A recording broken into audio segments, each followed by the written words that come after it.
Like writers complain of writer's block, modelers often find themselves in analysis paralysis. When modeling a business process, analysis paralysis occurs when we get stuck on a model and are not able to finish it, or when we are not able to help facilitate a decision about how to implement or improve a business process. Today, we will tell you everything about the analysis paralysis.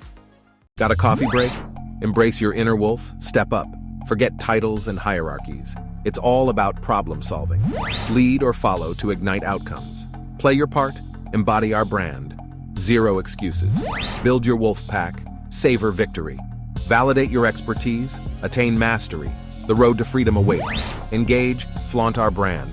Unleash your power at buildyourwolfpack.com. Unleash now at buildyourwolfpack.com.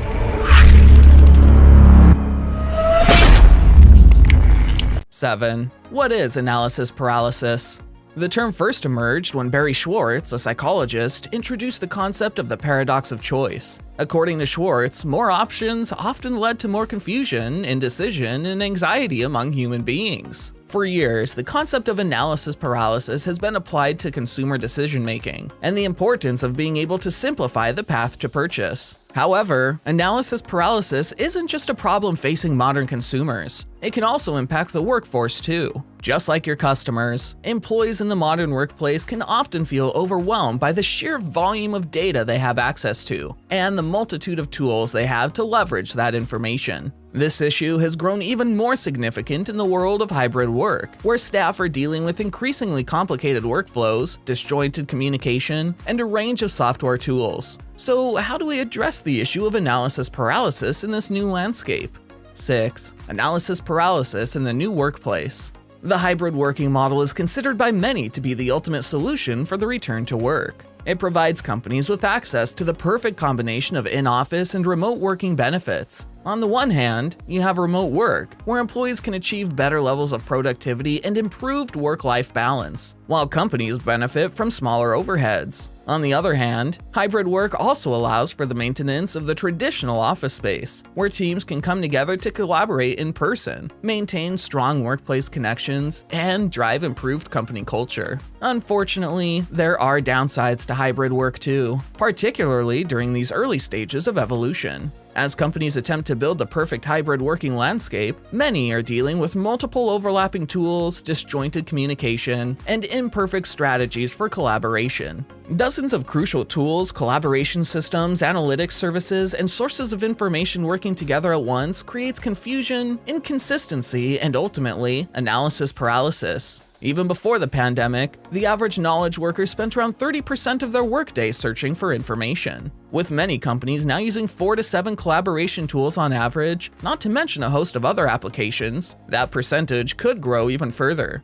5. Why is paralysis by analysis a productivity problem? On its own, disjointed information in the workplace has a lot of potential problems associated with it, from issues with compliance to the risk of poor data storage. However, when this disjointed information also leads to analysis paralysis, it has a direct impact on your team's ability to thrive. In an environment where employees are under more pressure than ever, companies need to find a solution. Studies consistently show that high pressure and anxiety-provoking situations lead to lower performance on mentally demanding tasks. 4. Top consequences of analysis paralysis.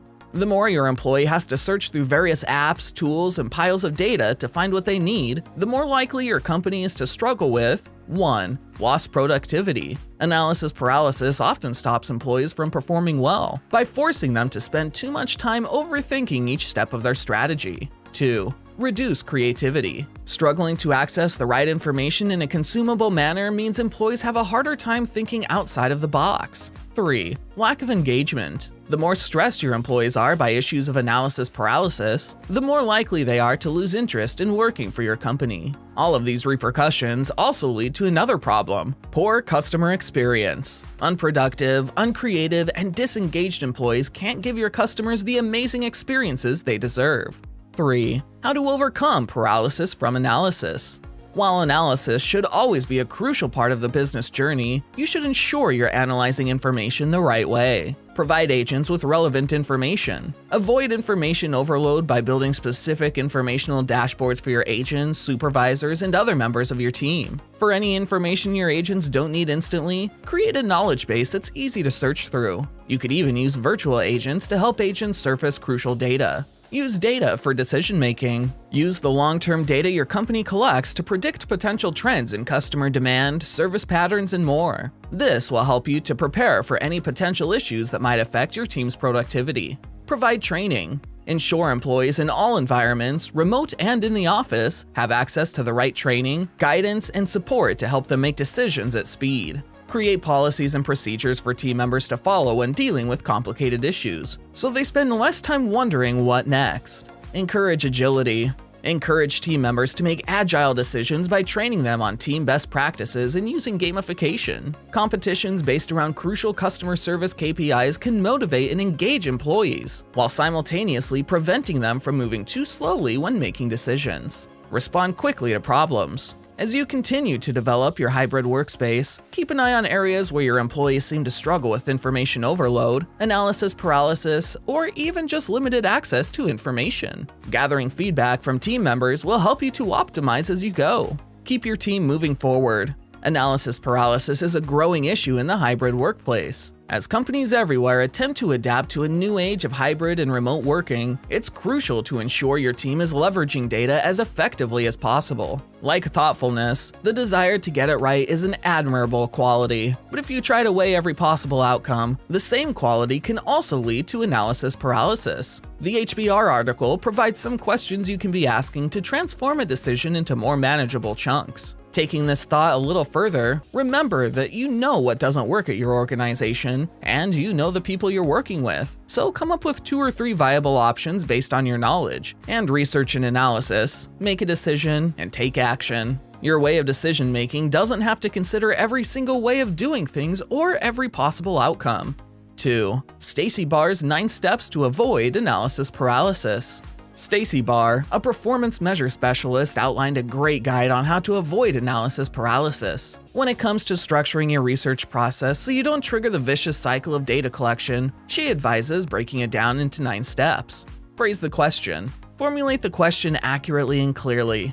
Write it down somewhere. We often lose the core question in the sea of information, so keeping it in front of your eyes at all times will help you make focused effort. What kind of answer are you looking for? To help choose the research method, this determines the kind of research you want to do. Are you comparing 2 things? Are you making a list of all possible methods to tackle a task? Think about the form the answer will take, which can also help you narrow down the number of sources. What kind of analysis will you employ? Barr says you should ask yourself, what kind of process do you need to go through to get the answer in the form you set up? Do you need a summary? A detailed report? A predictive analysis? What kind of data do you need? For example, hours worked on a project, performance metrics, value ranges, etc. This helps you think in advance about how the data will be presented.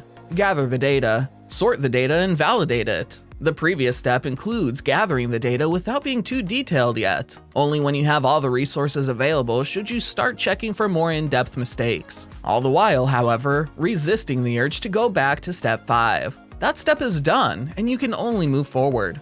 Analyze. Apply the analysis based on the criteria you choose. Interpret the results. Summarize or explain the findings concisely. Make sure the information is clear and understandable, regardless if it's for you or someone else.